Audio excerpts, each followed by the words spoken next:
In the early days, the only way to diagnose this condition was to do a biopsy, which was a huge risk to anybody to have something like a lung biopsy.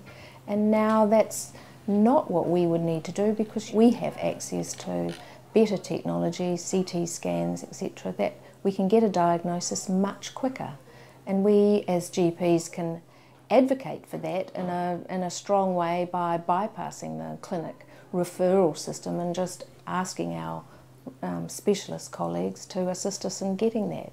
And if you've got your facts right when you make that request, it's usually pretty successful. So I think that's made a big difference to the diagnosis. I'm involved in two ways with the LAM Trust. One as a member of the Trust and involved in anything I can help with in fundraising and disseminating information. And the other is in the medical advisory capacity with other medical people.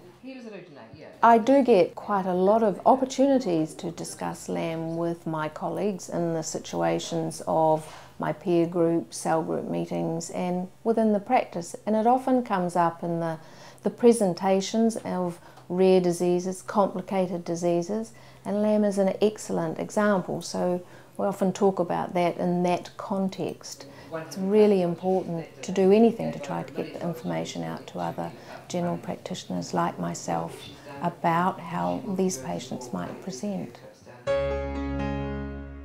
My advice to another GP colleague who thinks they may have someone with something like LAM but they're not sure is they have to stick at it. They have to push their specialist colleagues to get further investigation. So I always suggest you trust your instincts that this is not right, and so you keep going. The other important piece of advice, I think, for my colleagues is often hard when you're presented with something that you know very little about and the person usually knows a lot, and just accept that, because that's part of it, and you learn such a lot if you let them. They bring the information to you and you will learn from it just as they will learn from what you have to offer. But don't, sometimes doctors get a little bristly with their patients turning up with all this information. So my advice is always just take it. You learn such a lot from it.